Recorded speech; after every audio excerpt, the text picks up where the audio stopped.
Halo pemirsa GPR TV dari Sabang sampai Merauke, dari Miangas hingga Pulau Rote. Bertemu lagi bersama saya Mona Zarinisa dalam program Kominfo Distro.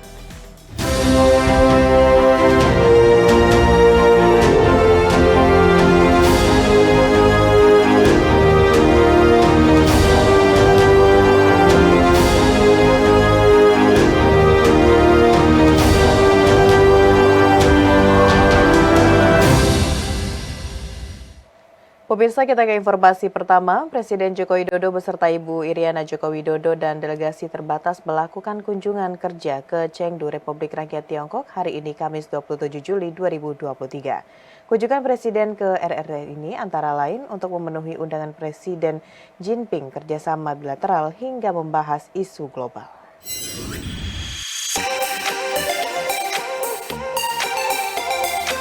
Presiden Republik Indonesia Joko Widodo beserta Ibu Negara Iriana Jokowi bertolak dari Pangkalan TNI Angkatan Udara Halim Perdana Kusuma Jakarta menuju Republik Rakyat Tiongkok. Kunjungan kerja Presiden kali ini untuk memenuhi undangan dari Presiden RRT Xi Jinping, sekaligus memperingati 10 tahun kemitraan strategis komprehensif kedua negara. Dalam keterangan pers di Pangkalan TNI Angkatan Udara Halim Perdana Kusuma Jakarta, Presiden Republik Indonesia Joko Widodo memaparkan sejumlah agenda prioritas pertemuan dengan Presiden Xi Jinping Republik Rakyat Tiongkok. Sejumlah agenda prioritas akan saya bahas bersama Presiden Xi, baik di bidang investasi maupun berbagai proyek strategis Indonesia dan RRT, juga di bidang perdagangan dan kesehatan, serta isu-isu regional dan global. Selain bertemu Presiden Xi, Presiden Jokowi juga akan bertemu dengan sejumlah CEO atau pemimpin perusahaan Tiongkok. Pertemuan itu khususnya dengan perusahaan-perusahaan di sektor hilirisasi industri, petrokimia, energi baru terbarukan, dan kesehatan. Saya juga akan menghadiri pembukaan Visu World University Games untuk menyemangati kontingen kita yang juga berlaga di sana, dan pada Sabtu pagi insya Allah saya sudah tiba di Jakarta. Sebelumnya, Presiden Republik Rakyat Tiongkok Xi Jinping telah berkunjung ke Indonesia pada tanggal 16 November 2022. Kunjungan Presiden Xi Jinping sekaligus menghadiri KTT G20 Bali yang juga merupakan kunjungan luar negeri pertama setelah kembali terpilih sebagai Sekretaris Jenderal Partai. Dilansir dari siaran setpress.go.id, pertemuan kedua pemimpin negara tersebut menyaksikan penandatanganan naskah kerjasama Indonesia dan Tiongkok yang terdiri dari: pertama, rencana kerjasama promosi bersama dalam kerangka kerja Poros Maritim Dunia dan Belt and Road Initiative. Kedua, nota kesepahaman tentang pembangunan bersama Pusat Konservasi Riset dan Inovasi Tanaman Obat Indonesia Tiongkok. Ketiga, nota kesepahaman tentang pelatihan kejuruan dalam sektor industri. Keempat, nota kesepahaman tentang peningkatan kerjasama ekonomi digital. Dan kelima, persetujuan perluasan dan pendalaman kerjasama bilateral ekonomi dan perdagangan lebih lanjut. Menteri Komunikasi dan Informatika Budi Ari Setiadi melakukan kunjungan kerja ke Desa Buwun Mas, Nusa Tenggara Barat untuk meninjau kesiapan BTS 4G yang ditargetkan selesai sebelum HUT ke-78 mendatang. Hal tersebut menjadi langkah pemerintah untuk memenuhi hak masyarakat terhadap akses informasi, khususnya di wilayah 3T terdepan, tertinggal, dan terluar.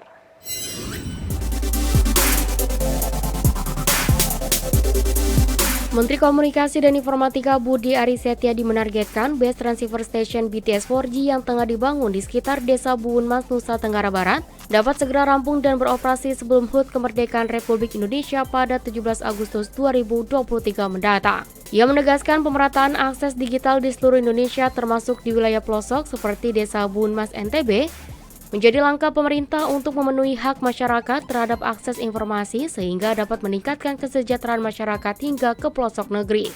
Dalam masa jabatannya yang singkat sebagai Menkominfo, Budi juga mengatakan pembangunan BTS 4G di wilayah 3T menjadi hal yang prioritas dan harus segera diselesaikan. Ia berpendapat dengan infrastruktur digital yang semakin merata, maka masyarakat bisa merasakan lebih banyak kemudahan di berbagai bidang, termasuk dalam hal pendidikan maupun kesehatan. Oleh karena itu, ia berharap pembangunan BTS 4G yang menjadi prioritas ini dapat segera selesai dan tidak ada yang terbengkalai. Saya hari ini ada di Desa Buwun Mas, Kecamatan Sekotong, Kabupaten Lombok Barat, NTB. Saya bersama Pak Gubernur dan Pak Dirjen yang juga orang Lombok kita ingin memastikan bahwa BTS yang terbangun ini untuk segera menyala. Masih ada sekitar 534 BTS yang sudah terbangun ini di seluruh Indonesia yang harus bisa segera menyala. Karena bandwidth untuk rakyat harus kita wujudkan agar pembangunan digitalisasi di Indonesia bisa adil, merata, dan berkelanjutan. Beralih ke informasi lainnya, pemirsa, Kementerian Pendidikan, Kebudayaan, Riset, dan Teknologi siap menyuarakan isu pendidikan anak usia dini di KTT ASEAN 2023 bulan September mendatang. Gagasan ini timbul setelah Kemendikbudristek menggelar dialog kebijakan pendidikan Asia Tenggara pada 26 Juli kemarin yang melibatkan berbagai yayasan sosial yang bergerak dalam bidang pendidikan. Terkait dengan keberlanjutan pendidikan dan layanan anak usia dini, Kementerian Pendidikan Kebudayaan, Riset, dan Teknologi Republik Indonesia menyelenggarakan dialog kebijakan Asia Tenggara pada tanggal 25 hingga 26 Juli 2023 dengan tema transformasi pendidikan dan layanan anak usia dini di Asia Tenggara. Dialog ini menjadi sarana yang penting bagi para pemangku kepentingan regional untuk meningkatkan pelayanan pendidikan bagi anak usia dini di kawasan Asia Tenggara. Konferensi Dunia tentang Pendidikan dan Layanan Anak Usia Dini dihadiri oleh 155 negara anggota, termasuk 6 negara anggota ASEAN, dan berhasil melahirkan deklarasi Tashkent dan komitmen aksi transformasi pendidikan dan layanan anak usia dini. Dengan adanya dialog ini, Indonesia berhasil menggalang dukungan penuh dari 11 Menteri Pendidikan negara ASEAN untuk berdeklarasi demi transformasi pendidikan dan layanan anak usia dini pada negara mereka masing-masing. Deklarasi tersebut nantinya akan dibawa dan disuarakan pada KTT ASEAN 2023 bulan September mendatang. Direktur Jenderal Pendidikan Anak Usia Dini Pendidikan Menengah Kemendikbudristek Iwan Syahril optimis bahwa deklarasi ini akan berhasil membuka jalan bagi peningkatan standar pendidikan dan layanan anak usia dini di seluruh Asia Tenggara. As we conclude with this theme, Southeast Asian Policy Dialogue, I'm delighted to share a significant development. During the ministerial roundtable on ECCE, we witnessed the unanimous endorsement of ASEAN's Leader Declaration on Early Childhood Care and Education in Southeast Asia. This endorsement represents a momentous step towards fostering the growth and development of our region's young minds. Our objective is to present this crucial declaration for adoption at the upcoming ASEAN Summit in September 2023. We firmly believe that this declaration will pave the way for enhanced ECCE provisions across Southeast Asia, empowering our governments to prioritize and invest in the future of our children. Selain itu, kegiatan ini bertujuan untuk mengatasi masa krisis di kawasan Asia Tenggara dan sesuai dengan komitmen Indonesia untuk mendorong perubahan positif dalam pendidikan dan layanan anak usia dini. Pemirsa, sejalan dengan target Indonesia menjadi produsen halal nomor 1 di dunia, Kementerian Perindustrian terus mendorong perkembangan ekonomi syariah dan industri halal di tanah air melalui Indonesia Halal Industry Award 2023 yang digelar hari ini.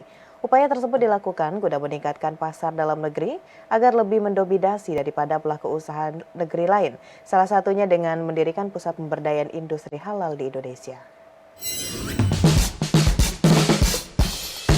Kementerian Perindustrian kembali menggelar Indonesia Halal Industry Award tahun 2023 yang diharapkan dapat memicu ekosistem industri halal untuk bisa mewujudkan visi Indonesia sebagai produsen halal terkemuka di dunia. Menteri Perindustrian Agus Gumiwang Kartasasmita menilai Indonesia sudah sewajarnya menjadi tuan rumah bagi produk halal di negaranya sendiri, sekaligus mengisi pasar dunia bahkan menjadi pemain utama dalam kancah internasional sebagai produsen produk halal. Dengan memiliki jumlah populasi Islam terbesar di dunia dengan jumlah penduduk yang mencapai 241 juta orang berdasarkan data tahun 2022, Agus menyampaikan perkembangan ekonomi syariah dan halal lifestyle juga diyakini menjadi salah satu elemen penting dalam mengembangkan sumber ekonomi baru yang berkelanjutan. Pada tahun 2022, nilai konsumsi masyarakat Muslim Indonesia mencapai 184 miliar US dollar. Nilai ini diproyeksikan meningkat menjadi 281 miliar US dollar pada tahun 2024 mendatang. Melihat potensi besar ini, pemerintah giat menggenjot pasar halal dalam negeri dengan mendirikan Pusat Pemberdayaan Industri Halal Indonesia. Lewat PPIH ini, Menperin juga menyampaikan pihaknya akan mendorong pertumbuhan industri halal di Indonesia agar lebih mendominasi dari produk halal negara lain, serta mengurangi jumlah ekspor dan diisi dengan produk halal Indonesia. Pembukaan sambutan saya ingin sekali lagi menyampaikan bahwa pentingnya para pelaku usaha ya, untuk tergerak, terpanggil, dan antusias. Kalau yang belum memulai memproduksi produk-produk halal untuk bisa menahan agar produk-produk halal yang berasal dari negara-negara lain itu bisa diisi oleh produk-produk halal yang berada di Indonesia. Bagi mereka-mereka yang sudah memulai industrinya memasuki atau memproduksi produk-produk halal, itu bisa melakukan ekspansi. Karya Kreatif Indonesia tahun 2023 kembali digelar di JCC Senayan, Jakarta. Ratusan UMKM Nusantara memamerkan karya dan produk inovatif seperti kain, kerajinan, kopi, hingga makanan dan minuman asli dari daerah-daerah di Indonesia. Acara akan digelar pada 27 hingga 30 Juli 2023.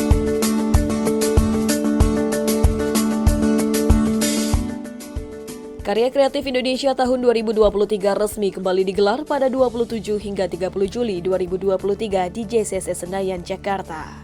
Karya Kreatif Indonesia yang diselenggarakan oleh Bank Indonesia merupakan ruang untuk memotivasi UMKM agar secara kontinu menghasilkan terobosan yang adiktif, kreatif, dan inovatif untuk memenuhi kebutuhan pasar sesuai dengan selera konsumen, berorientasi ekspor dan memanfaatkan platform digital. Karya Kreatif Indonesia ini juga menjadi bagian gerakan Bangga Buatan Indonesia dan Bangga Berwisata di Indonesia yang telah dicanangkan oleh pemerintah. Gubernur Bank Indonesia Peri Warjio menyebut ada beragam produk yang dipamerkan diantaranya dari kain, kerajinan, kopi, hingga makanan dan minuman asli dari daerah-daerah di Indonesia.